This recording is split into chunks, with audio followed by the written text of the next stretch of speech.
And welcome back to the Excellence YouTube channel. आज हम chapter first के numerical पढ़ने वाले हैं। पिछली वीडियो अगर आपने नहीं देखी है तो पहले आप उस वीडियो को कवर करें जिससे आपको इस वीडियो के न्यूमेरिकल आसानी से समझ में आए, क्योंकि हमने पिछली वीडियो में इसी चैप्टर की थ्योरी को कवर किया था। क्वेश्चन करने से पहले हम एनपीओ कंपनी के फाइनेंशियल अकाउंट्स के फॉर्मेट के बारे में डिस्कस करेंगे। पहला अकाउंट है receipt and payment account. Receipt and payment account. ये receipt and payment account real nature का होता है। रियल नेचर का rule, debit what comes in, credit what goes out. जो भी कंपनी में आ रहा है वो डेबिट, और जो भी कंपनी से बाहर जा रहा है वो सारा क्रेडिट साइड रिकॉर्ड किया जाता है। तो इसका फॉर्मेट भी कुछ इस तरीके का ही है।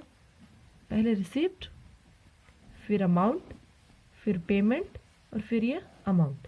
इसे हम डेबिट साइड कहते हैं और इस साइड को क्रेडिट। हमने क्या पढ़ा?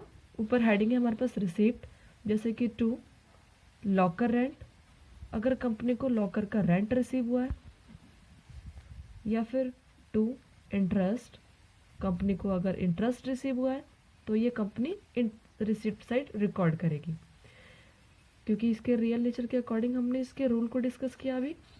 जैसे कि बाय रेंट, अगर कंपनी ने रेंट पे आउट किया है, मान लो जिस जगह पे वो बिजनेस स्टार्टअप किया है उसने वो बिजनेस जो है रेंट पे लिया है, तो रेंट पे करना पड़ेगा। रेंट पे करना पड़ेगा तो पैसे जा रहे हैं, जिससे क्रेडिट साइड एंट्री होगी। नेक्स्ट बाय सैलरी, कंपनी ने स्टाफ को सैलरी दी है तो कंपनी की तरफ से पैसे जा रहे हैं, ये भी क्रेडिट साइड रिकॉर्ड किया जाएगा। क्योंकि इसमें क्या है, ये जो आपका रिसिप्ट्स एंड पेमेंट अकाउंट है ये पूरा कैश बुक पे बेस्ड है। ये हमने पूरी थ्योरी में डिस्कस किया था। कैश बुक पे बेस है। कैश बुक में जिस तरीके से जो भी आइटम रिसीव हो रही है वो सारी डेबिट, और जो आइटम कंपनी पे कर रही है वो सारी क्रेडिट। सेम वही पॉइंट इसमें भी डिस्कस करेंगे। और कुछ एग्जाम्पल ले लेते हैं। यहाँ पे एक पॉइंट डिस्कस करने वाली बात है कि जो आपका रिसिप्ट्स एंड पेमेंट अकाउंट है, इसका स्टार्टअप मतलब जब ये कंपनी जब ये फॉर्मेट बनाती है, रिसिप्ट्स एंड पेमेंट अकाउंट बनाती है, तो इसकी स्टार्टिंग ही ओपनिंग कैश बैलेंस या बैंक बैलेंस से होती है। क्लियर है? ओपनिंग का बैलेंस आता है और सबसे लास्ट में आता है क्लोजिंग का। मतलब अगर कंपनी ने रिसिप्ट्स एंड पेमेंट अकाउंट बनाया है तो उसकी स्टार्टिंग कहाँ से होगी? ओपनिंग कैश बैलेंस से। और उसकी एंडिंग कहाँ से? उसकी एंडिंग कैसे होगी? क्लोजिंग बैलेंस से। कैश बैलेंस ही आएगा, लेकिन क्लोजिंग का, कि कंपनी के पास कितना पैसा रिमेनिंग बच गया है अपनी पूरी कंपनी को चलाने के लिए, ऑपरेट करने के लिए। तो क्लियर है ये पॉइंट? ये था हमारा receipts and payment account. Next हम डिस्कस करेंगे income and expenditure account. Income and expenditure account.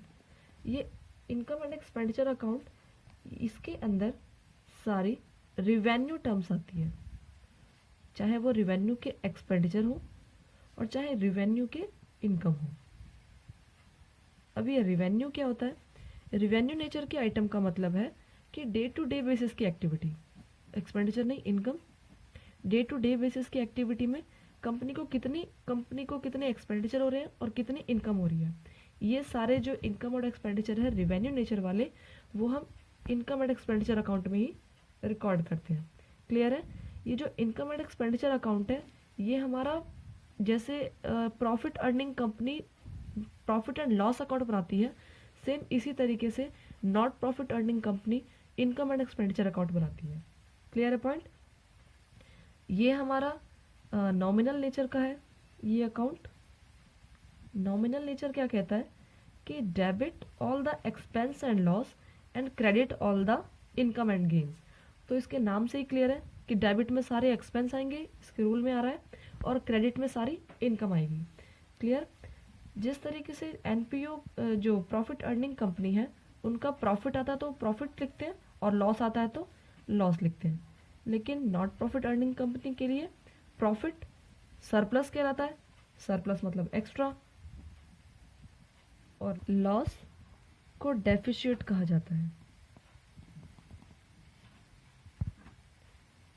Income and expenditure account में एक्रूल एंट्रीज सारी आती है। एक्रूल एंट्रीज या एक्रूल बेसिस का मतलब होता है कि सारी एडजस्टमेंट, ऑल एडजस्टमेंट इसके अंदर रिकॉर्ड किए जाते हैं। मतलब जिस तरीके से रिसीव्स एंड पेमेंट अकाउंट में कैश या बैंक का ओपनिंग बैलेंस और क्लोजिंग बैलेंस लिखा जाता है, इसमें इनकम एंड एक्सपेंडिचर अकाउंट में किसी भी आइटम के ओपनिंग और क्लोजिंग बैलेंस को रिकॉर्ड नहीं किया जाता, ओनली फॉर एडजस्टमेंट्स को रिकॉर्ड किया जाता है। क्लियर है पॉइंट? इसके अब फॉर्मेट के बारे में डिस्कस कर लेते हैं। तो हमारा नॉमिनल नेचर के अकॉर्डिंग हमने अभी रूल डिस्कस किया। एक्सपेंडिचर डेबिट साइड, और फिर ये अमाउंट, फिर इनकम, और फिर ये अमाउंट।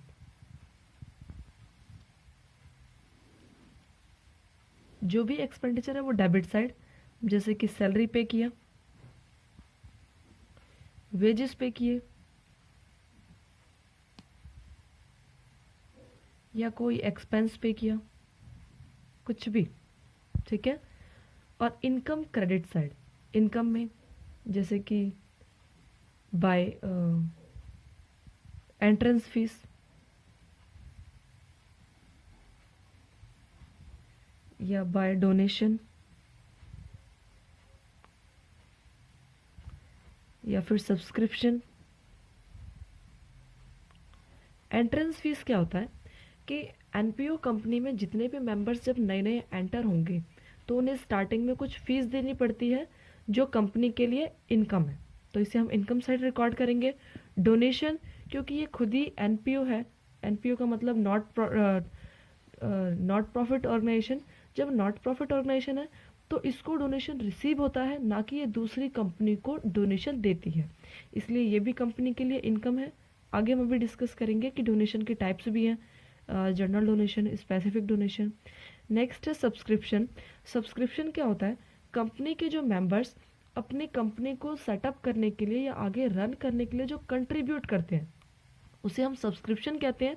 तो ये भी कंपनी के लिए कहीं ना कहीं इनकम है, जिसे हम इनकम साइड रिकॉर्ड करते हैं। और भी टर्म्स होती है, आगे हम क्वेश्चंस में उसके बारे में डिस्कस करेंगे। लास्ट बचता है एक बैलेंस शीट।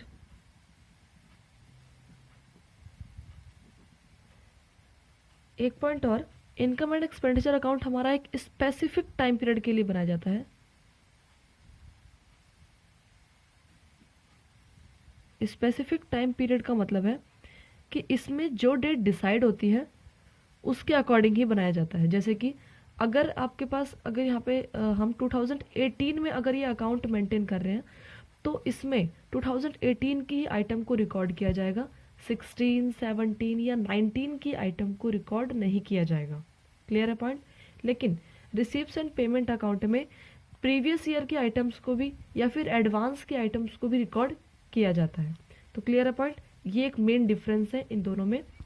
नेक्स्ट है last, balance sheet. Balance sheet में डेबिट और क्रेडिट नहीं होता, इसमें डेबिट और क्रेडिट भी होता है, जिस तरीके से रिसिप्ट एंड पेमेंट अकाउंट में होता है। इसमें लायबिलिटी और असेट्स को रिकॉर्ड किया जाता है, assets, amount. Balance sheet company की फाइनेंशियल पोजीशन को बताता है कि कंपनी के पास कितनी असेट्स या कितनी लायबिलिटीज है। Clear point?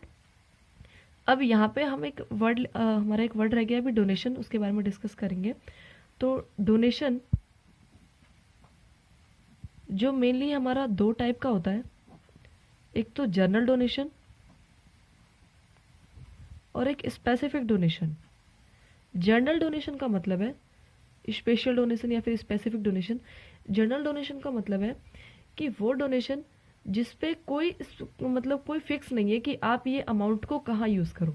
जैसे कि आपको किसी अदर ऑर्गेनाइजेशन से कोई डोनेशन मिलता है 10,000 रुपीज़ का, और ये नहीं कहा गया कि आपको उस डोनेशन का यूज़ किस तरीके से करना है या फिर किस चीज़ पे करना है, तो ये कंपनी के लिए इनकम है जनरल डोनेशन के नाम पे।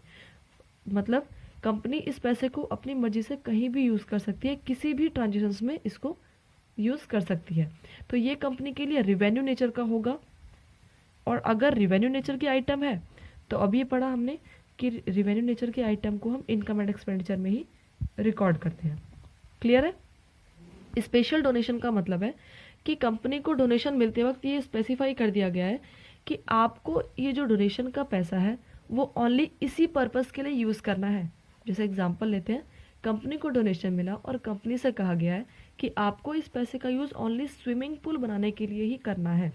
तो इस केस में ये जो डोनेशन तो है, लेकिन ये कैपिटल आइटम है, क्योंकि इसको कंपनी अपने अकॉर्डिंग यूज़ नहीं कर सकती। कंपनी को ओनली स्विमिंग पूल बनाने पे ही यूज़ करना है, मतलब और किसी पर्पस के लिए इसका यूज़ नहीं कर सकती।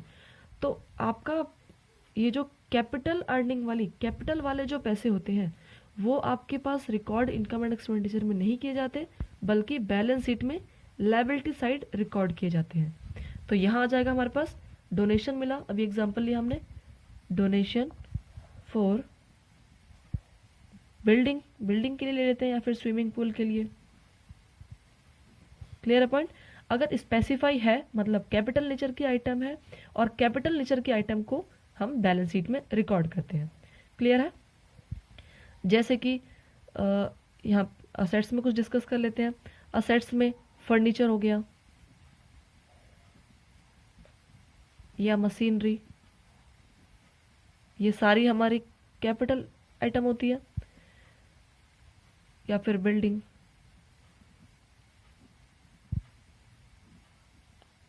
क्लियर है पॉइंट? और भी आगे हम न्यूमेरिकल्स डिस्कस करेंगे। क्लियर? स्टार्ट करने से पहले एक लास्ट पॉइंट और डिस्कस कर लेते हैं जिसमें बच्चों को काफ़ी कन्फ्यूज़न होती है।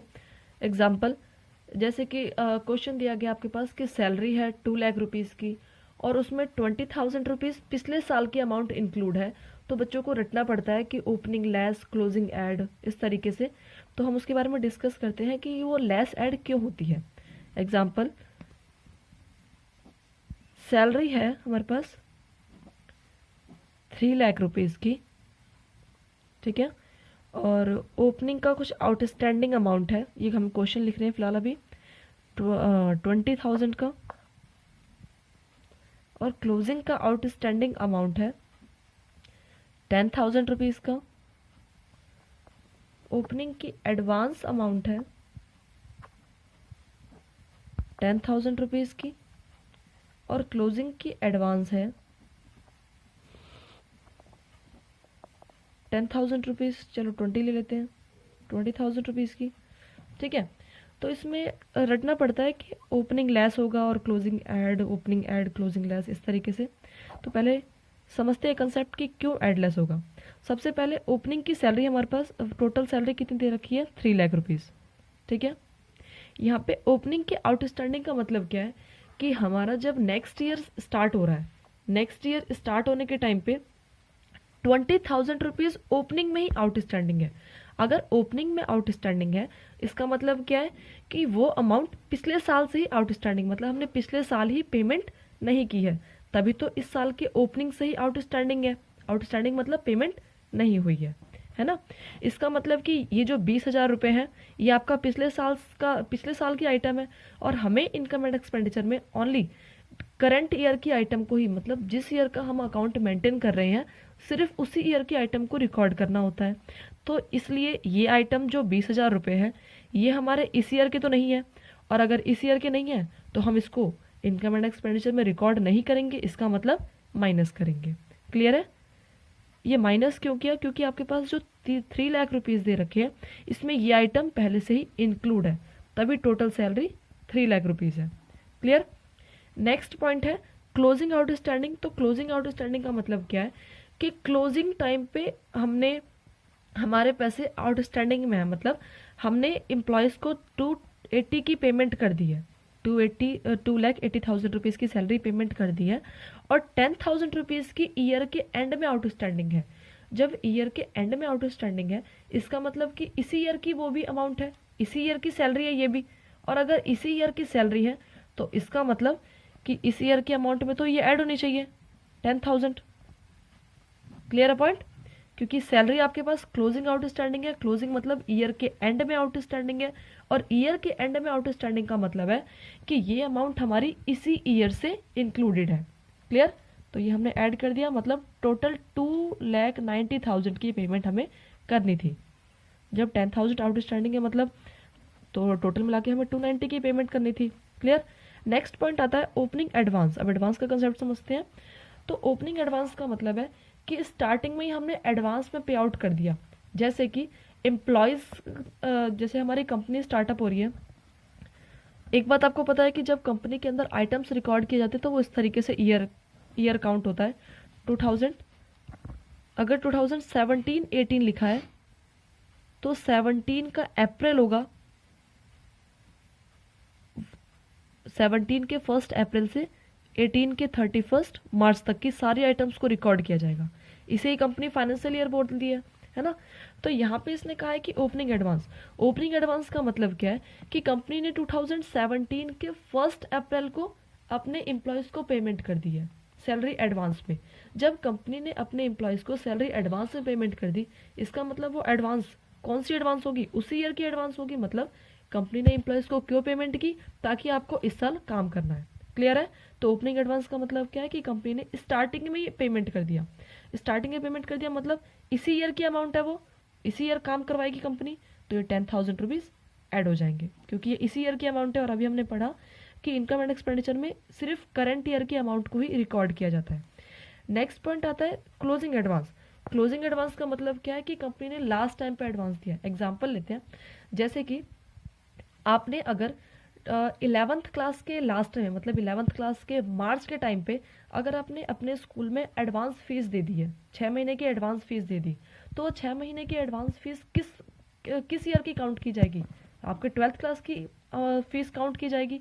तो 12th क्लास की फीस काउंट की जाएगी। इसका मतलब क्या है कि आपके पास वो 11th की काउंट तो नहीं की जाएगी, है ना। तो इसका मतलब कि ये आइटम क्या होगी, लेस, क्योंकि ये क्लोजिंग एडवांस का मतलब है कि नेक्स्ट ईयर की आपने एडवांस पेमेंट की है, इस ईयर की नहीं। और इस ईयर की अमाउंट को ही हम सिर्फ रिकॉर्ड करते हैं, इसलिए 20,000 क्या हो जाएंगे, लेस। तो ये लेस करके कुछ 2,80,000 की आइटम आएगी। अब हम इस आइटम को रिकॉर्ड करेंगे इनकम एंड एक्सपेंडिचर में। सैलरी की आइटम है तो इनकम एंड एक्सपेंडिचर में डेबिट साइड रिकॉर्ड करेंगे। क्लियर है पॉइंट। ये सारी एडजस्टमेंट करने के बाद क्लियर। पढ़ेंगे हम न्यूमेरिकल क्वेश्चंस।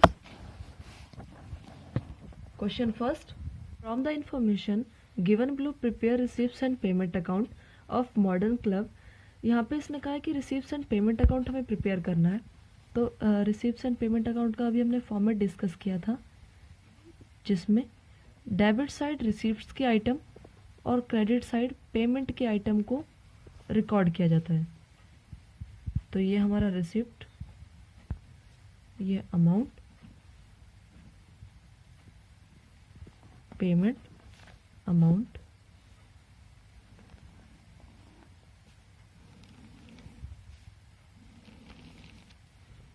सबसे पहले इसने कहा cash and bank as on 1 April 2018। 2018 का कैश एंड बैंक बैलेंस दे रखा है और यहाँ पे हमें अकाउंट मेंटेन करना है 2019 का। तो इसका मतलब ये ओपनिंग बैलेंस है 18 और ओपनिंग बैलेंस है, इसका मतलब डेबिट साइड आएगा। हमने फॉर्मेट में डिस्कस किया था कि receipts and payment account opening balance से स्टार्ट होता है और ये जो क्लोज होता है आपका रिसीप्ट्स एंड पेमेंट अकाउंट, वो भी कैश और बैंक बैलेंस के ही क्लोजिंग बैलेंस से ही क्लोज होता है। तो ओपनिंग बैलेंस दे रखा है 45,000। नेक्स्ट है सब्सक्रिप्शन, जिसमें इंक्लूडिंग है 8,000 रुपीज़ 2017-18 के, 12,000 रुपीज़ 2019-20 के, और टोटल मिला के 4,70,000।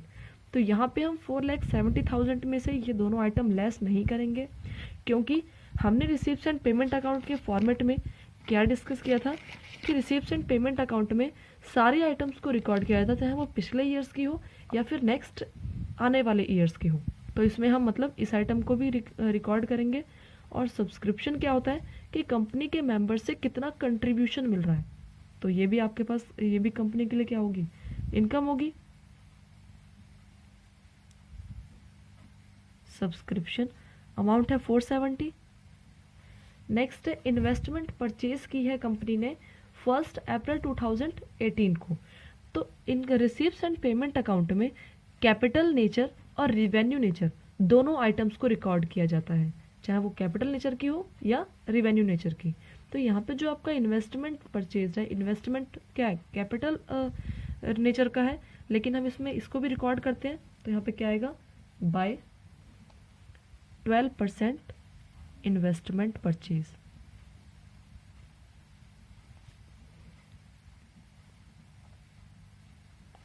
अमाउंट डाल देंगे 1.5 लाख रुपीज। नेक्स्ट है एंट्रेंस फीस रिसीव हुई है कंपनी को, तो डेबिट साइड जो भी पैसे कंपनी के पास आ रहे हैं वो सारे डेबिट, और जो भी कंपनी से पैसे जा रहे हैं वो सारे क्रेडिट, 15,000 रुपीज़। फिर नेक्स्ट है स्पोर्ट्स मटेरियल परचेज किया कंपनी ने, तो पैसे जा रहे हैं बाय स्पोर्ट्स मटेरियल परचेज किए, तो यहाँ पे आ जाएगा 70,000। फिर नेक्स्ट है फर्नीचर परचेज किया, तो ये भी by side, bye furniture purchase, ये है 80,000 रुपीज़ की आइटम।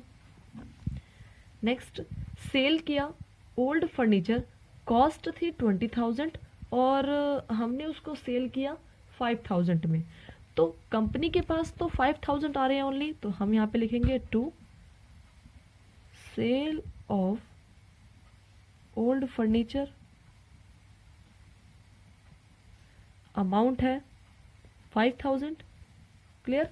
नेक्स्ट है म्युनिसिपल टैक्सेस, अमाउंट है 1,000 रुपीज़, तो टैक्सेस की अमाउंट हमने पे की होगी bye tax municipal taxes, amount है 1,000।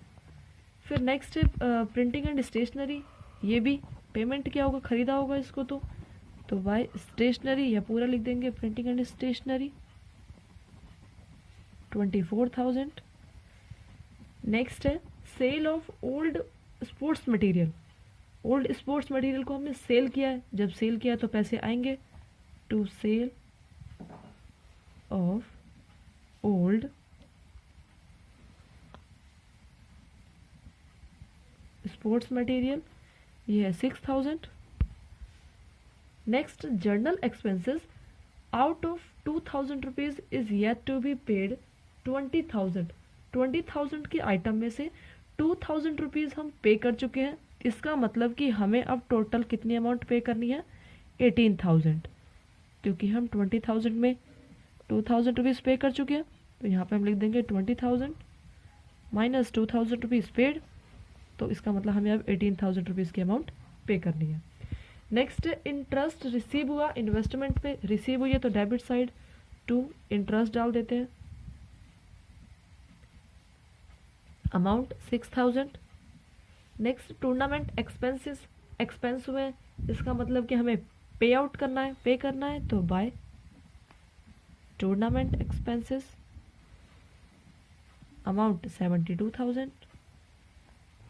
नेक्स्ट बाय सैलरी, सैलरी की पेमेंट की है, पेमेंट की है तो क्रेडिट साइड आइटम आ जाएगी। फिर पोस्टेज और कुरियर की पेमेंट की है, तो by postage and courier 2,000 rupees.